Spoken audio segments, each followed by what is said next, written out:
Well, over the past few days, a delegation of African leaders led by South African President Ramaphosa traveled to both Ukraine and Russia in an attempt to facilitate peace between the two countries. The war has badly affected living standards in Africa by raising food and fuel prices and disrupting trade. So many on the continent were hoping the peace delegation could lead to some momentum towards the end of the war, but Putin somewhat dashed those hopes with a dose of reality. During his meeting with the delegation, he pointed out that back in late March of 2022, the two countries sat down with leadership in Turkey to hammer out an agreement. And a draft of the agreement titled The Treaty on Permanent Neutrality and Security Guarantees of Ukraine was actually initiated and signed by the head of Ukraine's group of negotiators. And part of that good faith negotiation included Russia agreeing to withdraw its troops surrounding Kiev, which they did in early April, if you remember. So things seem to be going well, but then Boris Johnson swooped in and prevented Ukraine from going any further, which is why the war still continues. So here's Putin talking about this agreement to the African delegation and then asking the question, if we do another deal, who's to say they won't just throw it away again? Here it is. We did not agree with the Ukrainian side that this deal would be confidential, but we also never disclosed it or commented on it. The draft of this agreement was initialed by a representative of the head of the negotiating group from Kiev. He put his signature there. Here it is.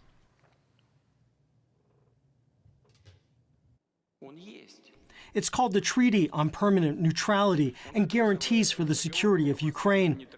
It contains 18 articles, and there is also an appendix. Its provisions concern the armed forces and many other things. Everything is written there, down to units of military equipment and personnel of the armed forces. Here is the document. It is initialed. But after we withdrew troops from Kiev as promised, the Kiev authorities, as their patrons usually do, threw it all into the wastebasket of history. Where are the guarantees that they will not continue to abandon such agreements? So Putin makes a good point. I mean, there were the Minsk agreements, which we now know were not done in good faith, but instead just to buy time. And then the recent ones in Turkey, which were also abandoned, and maybe also just a trick to get Russian troops away from Kiev, not to mention the U.S.'s initial promise to Russia not to expand NATO. So how can Russia trust any agreement going forward? With us now is Nikolai Petro. He's a professor of politics at the University of Rhode Island and the author of the recently published book, The Tragedy of Ukraine. He served in the State Department in 1990 and was a Fulbright Scholar in Ukraine from 2013 to 2014. Nikolai, thank you so much for joining us. Welcome to the show. Nice to be with you. So, so Putin has a good point. What's to say Ukraine isn't going to just throw the next agreement away? But that being said, is there, in your viewpoint, a path to peace for these two countries, or is this going to result in a long, drawn-out Cold War that lasts decades? Even that ended with an agreement of sorts. Actually, I would say that the problem with the end of the Cold War is that there was no post-Cold War settlement. And as a result, rather than resolving the differences between East and West after the collapse of communism in the Soviet Union, we saw a lot of these issues linger, fester, and then re-explode within the former Soviet Union, often, I would have to say, with the assistance of external powers, the United States in particular, which has been trying to remodel those countries. But this was all in the absence of what should have been a post-Cold War settlement that agreed on, that would have set up in terms of mutual respect between the NATO and the countries of the former Soviet Union. So now I understand the West is meddling in this for sure and getting involved. And that is one of the reasons why the agreement was thrown out the window was because Boris Johnson showed up to Ukraine and basically said, no treaty, no peace agreement with Russia. The people in Ukraine. Now we know that the western or the eastern side of Ukraine is, Russian speaking. A lot of people there identify with the Russian people much more so. But what about Western Ukraine?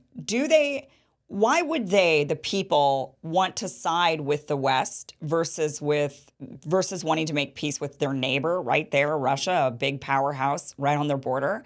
Why would they choose that? Or is this just the government making these decisions and the people in Western Ukraine, the real hyper nationalist Ukrainians? Or, are they speaking on half of the people, or the people, do you think, in opposition to this entire war as well? I think the government speaks for some people. I think clearly there are thousands of Ukrainians willing to fight in defense of their country. But Ukraine has always been, from its inception, a multi-ethnic and divided country. And the largest two constituencies are what I call Russophile and Russophobe Ukrainians. Okay, that's a And they good tend to terms. be segregated, the Russophile, the ones who identify to some extent with Russia, or like Russians in any case, in the East and South, and the Russophobe Ukrainians in the West. And there are historical reasons for that. The Western Ukrainians were under the Austro-Hungarian Empire, which had pursued the same policy against the Russian Empire all through the latter half of the 19th century, until the Austro-Hungarian Empire ended. And this has left a long legacy in relations. And unfortunately, after 1991, when the country became independent, this was not resolved, this was not addressed. And as a result, these differences festered and essentially created two clans in the country that fought against each other. And in 2013 and 2014, in the Maidan, this confrontation came to a head with the usurpation of power by the Maidan of the legitimately elected Yanukovych presidency. The West, the United States, Germany, other countries assisted in this because they saw it as a way of helping Ukraine, but in fact they didn't help Ukraine because they took a very one-sided view of the complexity of the country, and as a result left out a third of it. And that third is the part that Russia is now seeking to annex. Yeah.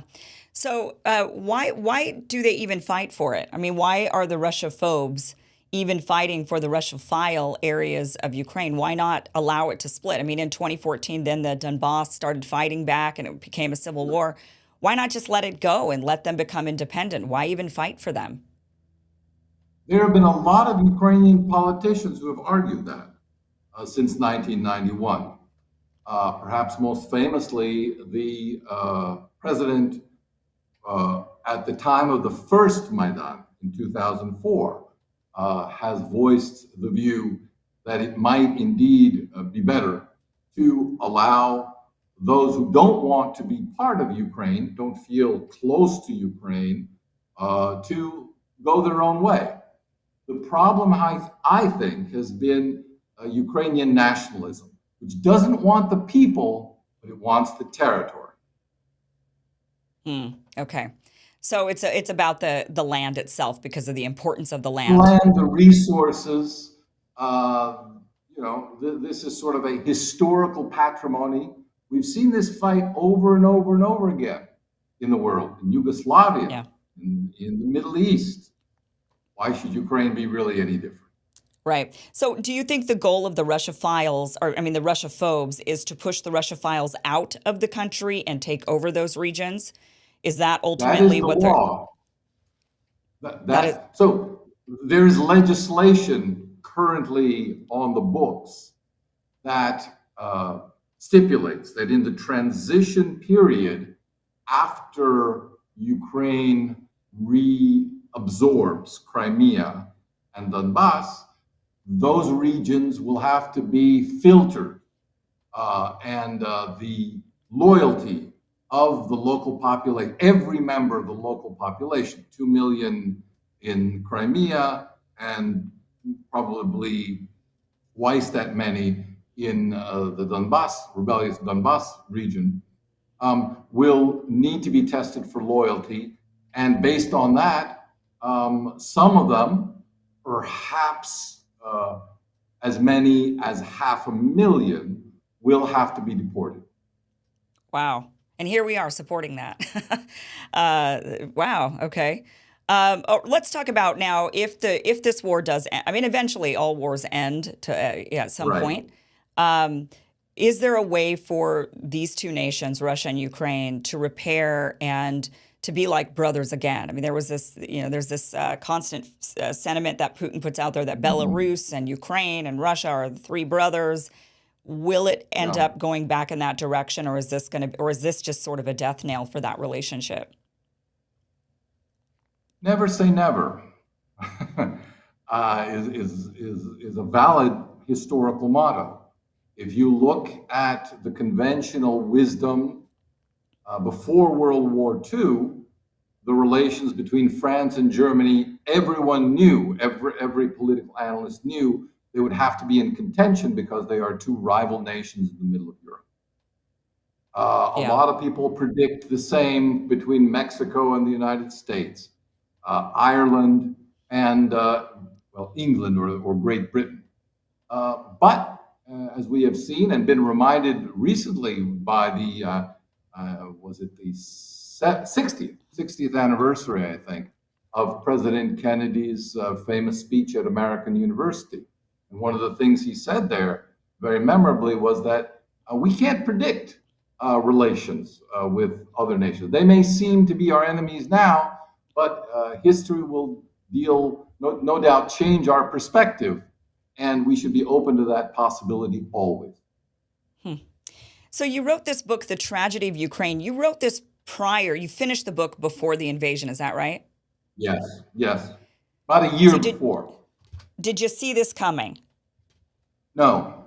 As a matter of fact, I was completely wrong in my analysis in this, January. I was one of the large number of people who felt it was implausible that Putin in particular and Russia would sanction an invasion of Ukraine, because he had been so clear in the past about this being simply almost an unthinkable measure. But what I misgauged was the intensity of the reaction against Western, what they saw as the West's provocation, what Russia sees as the West's continual, relentless pushing of its agenda in Ukraine. And I underestimated the degree to which the Russian leadership believed that Ukraine's falling to the West would be a permanent dagger aimed at Russia, at the heart of Russia. The situation, again, is very similar to the situation of Kosovo and Serbia, where and other regions as well, where the historical heartland, if you will, of the country has been ripped away from it. How do you respond to that? And you don't respond rationally. You respond emotionally. And that's, I think, the most dangerous aspect of this particular conflict, is that while I think Putin is a very rational and sane international actor, he still has his emotions to deal with, and his emotions tell him Ukraine must not be an enemy of Russia. Yeah, it seems like invading would certainly make them an enemy. I mean, it would turn the people against you. I mean, maybe a third of the country will be with you, but for sure it harms that relationship. Exactly. But there's that third that you have recaptured to consider. And so let's assume that things go Russia's way for the sake of argument.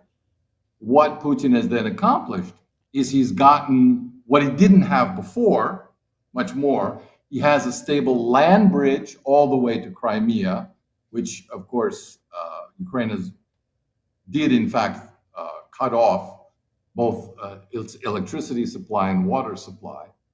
And now that's been restored.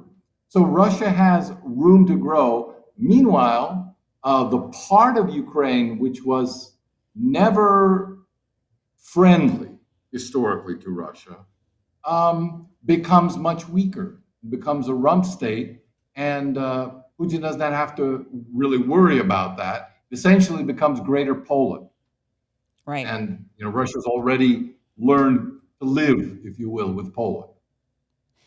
Do you think that would happen? Do you think that the leftover rump state of the western side of Ukraine would end up actually being absorbed by Poland? Is that a possibility? It's a good possibility because it is one of the fixtures of modern Polish political life to recapture the lost territories of the East, which includes historical Galicia and the largest Western Ukrainian city of Lvov. Beyond that,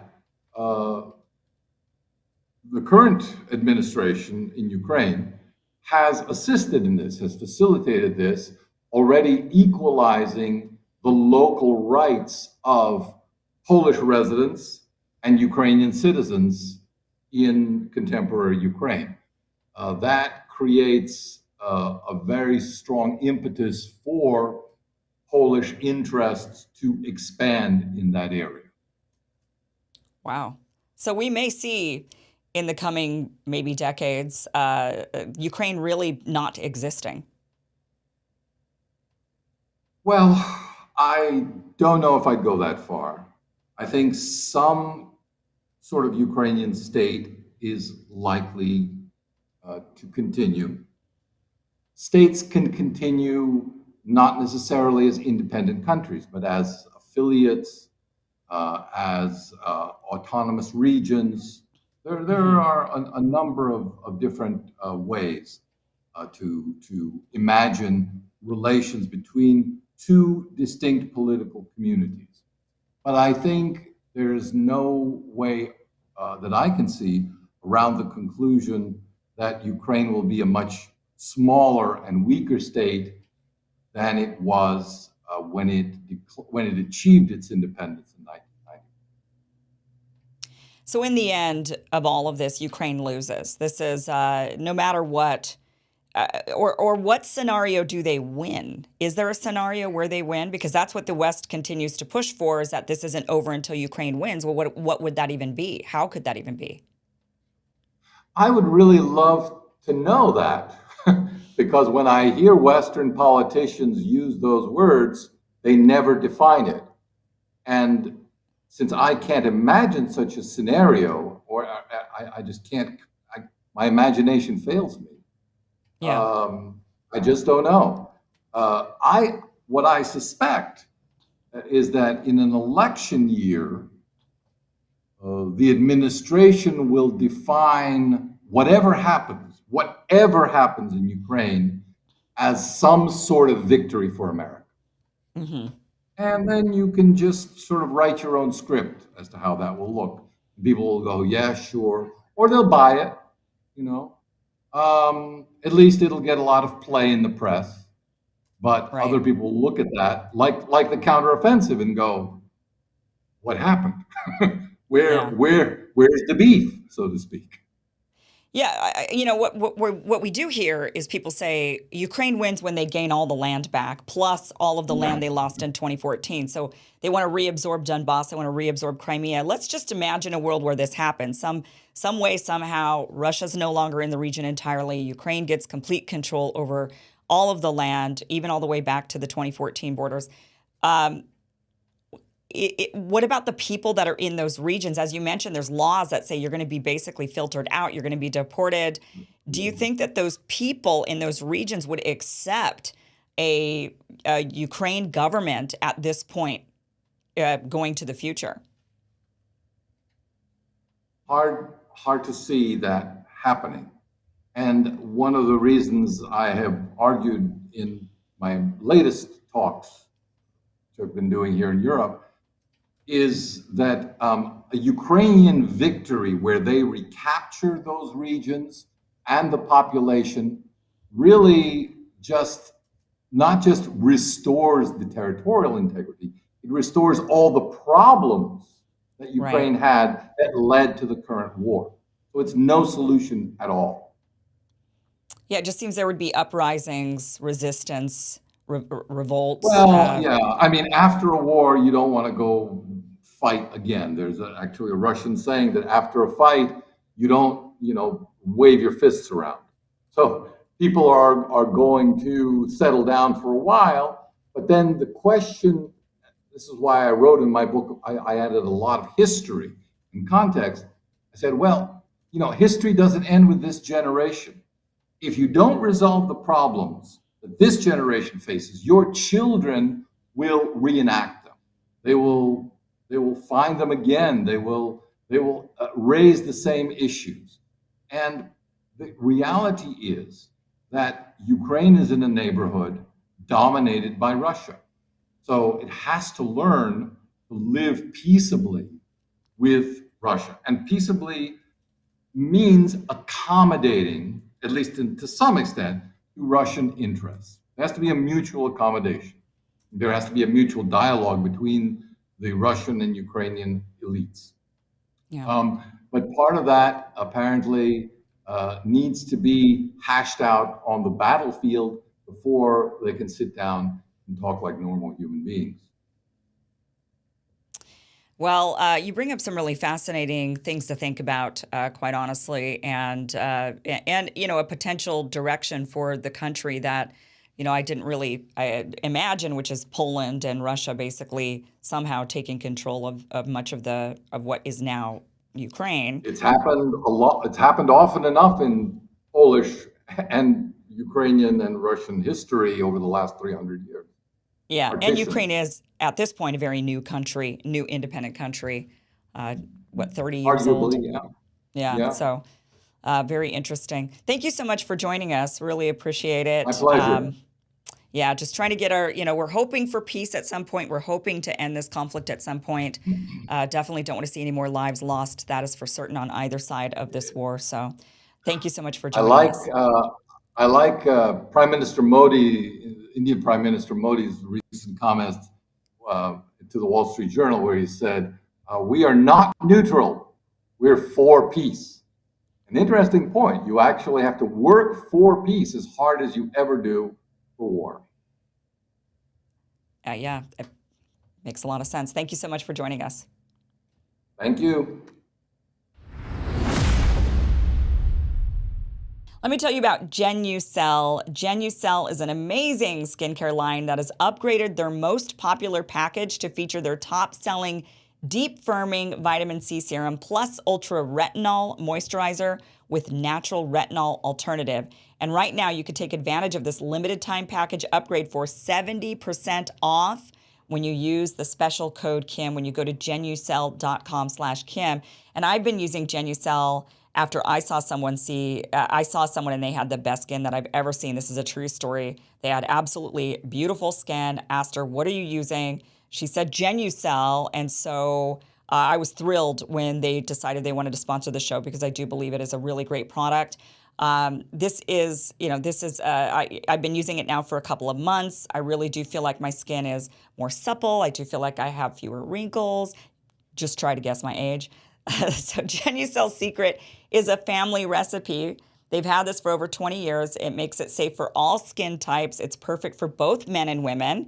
It is made by a compounding pharmacist in small batches. It's always safe, cruelty-free, natural. Just go to genucel.com/Kim and you're going to get 70% off Genucel's most popular package featuring both the Genucel Ultra Retinol and Genucel Firming Serum. Again, go to genucel.com/Kim. You can also use the promo code Kim. So if you just go to their website, try using that promo code Kim and you're going to get an additional bit off from your order.